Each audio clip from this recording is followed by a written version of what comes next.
Welcome to Kopachi, a village located near the city of Pripyat and the Chernobyl nuclear power plant. Kopachi was heavily contaminated by radioactive fallout and was evacuated and abandoned shortly after the accident. Kopachi is located about 5 kilometers southwest of the Chernobyl nuclear power station. It's one of the closest settlements to the plant. The area around the village is considered to be a dead zone and not safe for human habitation.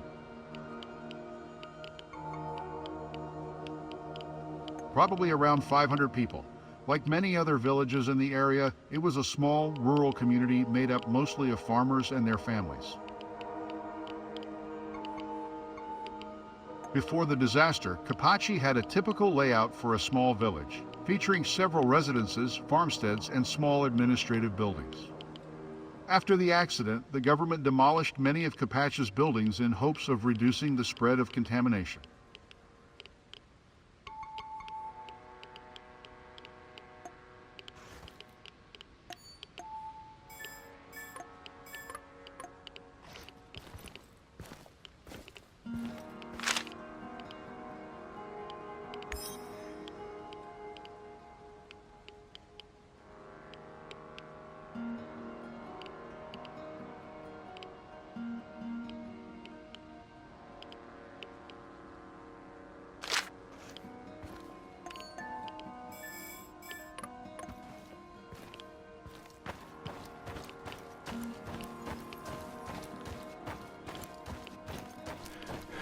Did you know that during the cleanup, residential homes were literally buried?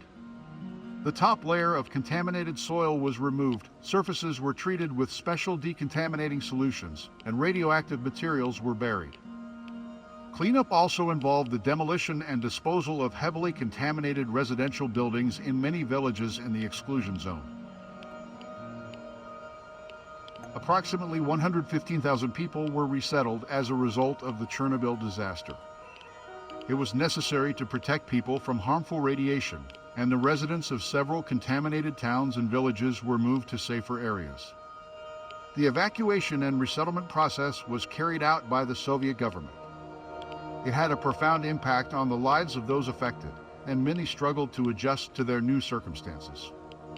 Despite the challenges, the resettlement was seen as a necessary measure to protect public health and limit the spread of radioactive contamination. Some individuals eventually returned to their homes inside the 30-kilometer exclusion zone. These individuals are known as self-settlers or samoseals. They are easily distinguished by their well-kept homes that stand out from the overgrown and dilapidated houses around them. As of 2016, approximately 180 people lived in the exclusion zone, with 80 of them residing in Chernobyl and 100 in nearby villages. Interestingly, most of the families who returned to the exclusion zone did so in the first year after the disaster. Today, they are mostly elderly and unable to relocate elsewhere. The exclusion zone is also home to approximately 3,000 workers who live on site part-time to provide security, rescue services, and administrative support.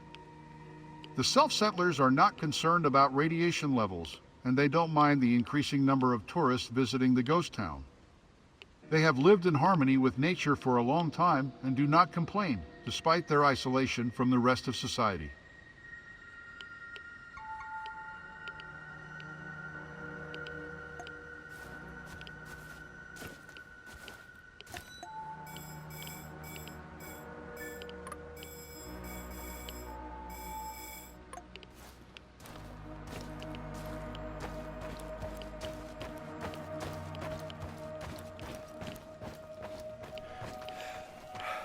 This is only one of many monuments in the exclusion zone commemorating World War II soldiers.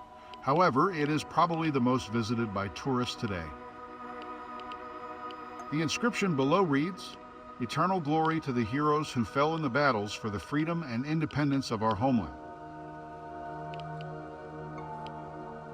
The names of Kopachi residents who died in combat in World War II, as well as those soldiers who died during the liberation of Kopachi in 1943.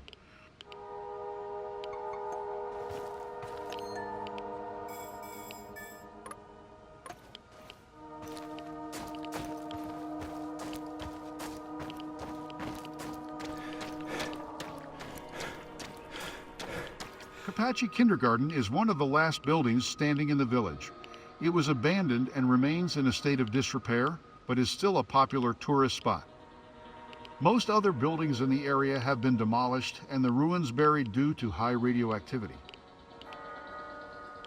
You can read on the tin plate on the facade that it was built in honor of the 50th anniversary of the Great October Revolution in 1967. Typical preschool curriculum of the era emphasized the development of social skills and physical coordination. The basics of language, mathematics, and natural science were also taught. The curriculum was designed to prepare children for primary school and to instill a love of learning and a sense of civic responsibility. Unsurprisingly, it also aimed to promote Marxist ideology and values such as collectivism and equality. Yes, iodine-131 is especially dangerous for kids. Young thyroids absorb this radioisotope very quickly. Overall, children's cells divide more rapidly than adult cells, increasing the risk of cell damage from radiation exposure.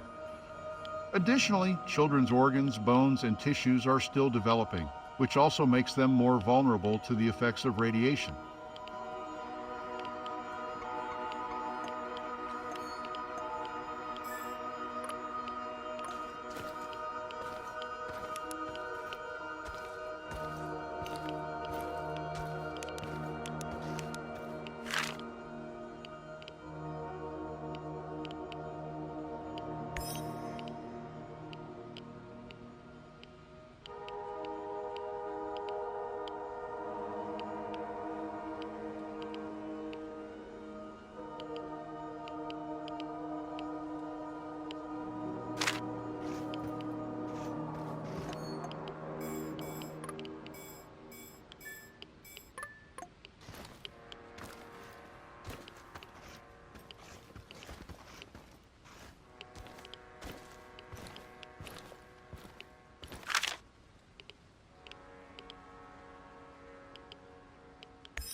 The Emerald Camp was established prior to the Chernobyl disaster and was used by the families of military personnel working at the nearby Duga 2 radar facility.